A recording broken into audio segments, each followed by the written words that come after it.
ఏడాది పాలన ఎడతెగని వంచన. కాంగ్రెస్ పాలన పైన బీఆర్ఎస్ ఛార్జ్షీటు. పాలనలో తిట్లు, కొట్లు, ఒట్లు, నోట్లు.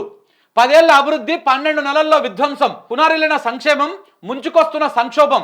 విజయోత్సవాలు కాదు, వంచనోత్సవాలు జరపాలి. నిజాలు మాట్లాడినందుకే రేవంత్కు ఫ్రస్ట్రేషన్ వస్తుంది. కాంగ్రెస్ వస్తే రైతు బంధు బంద్ అని ఎన్నికల్లో కేసీఆర్ చెప్పినట్టే చేశారు. ఇది ఇందిరమ్మ రాజ్యం కాదు, పేదల ఇండ్లను కూల్చిన రాకాసి రాజ్యం. రైతు సంక్షేమానికి రాహుకాలం, వ్యవసాయానికి గ్రహణం. మూసీలో రేవంత్ సర్కార్కు లంకెబిందెలు దొరుకుతున్నాయి. తెలంగాణ భవన్లో మాజీ మంత్రి హరీష్ రావు నిన్న ప్రెస్ మీట్ పెట్టిండు. ఆయన పెట్టి మాట్లాడుతూ దుర్భాష దురంధరుడు అని చెప్పేసి మన రేవంత్ రెడ్డికి ఒక బిరుదిచ్చాడు. దుర్భాష దురంధరుడు. రేవంత్కు బిరుదిచ్చిన హరీష్ రావు షాడిస్టు భాష, ఉన్మాది వాగుడు, బాడీ షేమింగ్కు బ్రాండ్ అంబాసిడర్ అంటూ కితాబ్ ఇచ్చిండు. మరి ఇవన్నీ కూడా చూస్తూ ఉంటే నిజంగానే అనిపిస్తుంది. ఎందుకంటే రేవంత్ రెడ్డి గారి ఆ పదాలు, ఆ బూతులు వింటే నిజంగా మనకు కూడా ముఖ్యమంత్రిగా ఉండి గిట్లా మాట్లాడుతున్నాడు ఏంది అని అనిపిస్తుంది. చాలా ఘోరంగా మాట్లాడుతూ ఉంటాడు. నిన్న ఆయన ఒక ఛార్జ్షీట్ రిలీజ్ చేసిరు హరీష్ రావు. ఆ ఛార్జ్షీట్ సంబంధించిన మొత్తం చర్చ కూడా జరిగింది.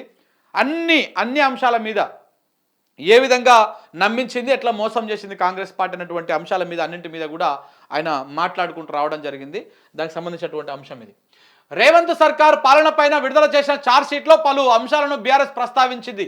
వ్యవసాయం నుంచి శాంతి భద్రతల వరకు అన్నింటిపైన కాంగ్రెస్ వేసిన తప్పటడుగులను వివరించింది. ప్రజలను వంచిన ప్రభుత్వంగా అభివర్ణించింది.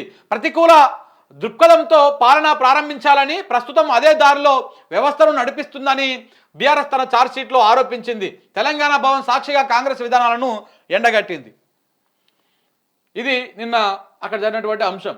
ఇక ఎర్రవెల్లి కేసీఆర్ ఇంటి దగ్గర అక్కడ నుంచి అయిపోయిన తర్వాత బయటకు వచ్చినాక కేటీఆర్ మాట్లాడినటువంటి మాట, రైతుల గొంతుకగా అసెంబ్లీలో నిలదీస్తాం, ఆ ప్రభుత్వ అరాచకత్వాన్ని ప్రశ్నిస్తాం. కేసీఆర్ మార్గనిర్దేశం చేశారు, ప్రజా సమస్యలను ఎండగట్టమన్నారు.